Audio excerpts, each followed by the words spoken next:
The majority of this episode takes place in between games before Yuki is starting her 30th challenge, and we get to see her experience the guilt of causing other players' deaths in past games, like the girl Kinko we see in the first game, like the other girl that she basically manipulates until the end of the game in that house as well.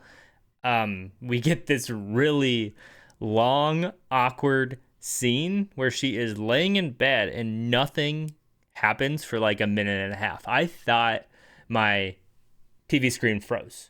So I had to check and make sure I still had internet connection, and I did. And it honestly kind of reminded me of one of the scenes in the original end of the Evangelion show, where they like ran out of budget and they just had these long scenes where nothing was happening.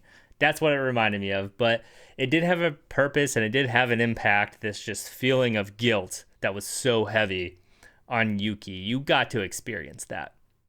Something else interesting happens, and that is that Kinko's dad, who Kinko's the one that gets killed by the saws in the first episode.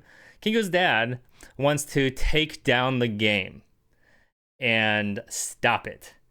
And he wanted to know if Yuki would help him.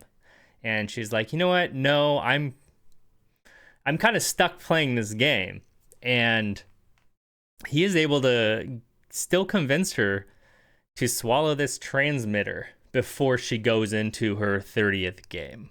So I'm really curious what's going to happen there, because at the end of this episode, we see them start the 30th game, and we already see two girls die. One of them is drowned.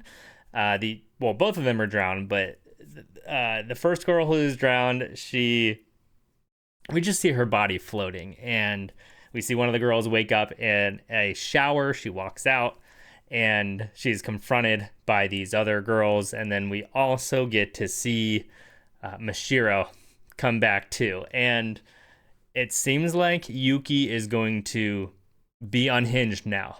She's going to let loose, and she seems like she's ready to always do the right thing and make sure these bad people don't win. So I'm really excited to see what's going to happen in this show moving forward. Let me know what you thought of episode 5 in the comments below.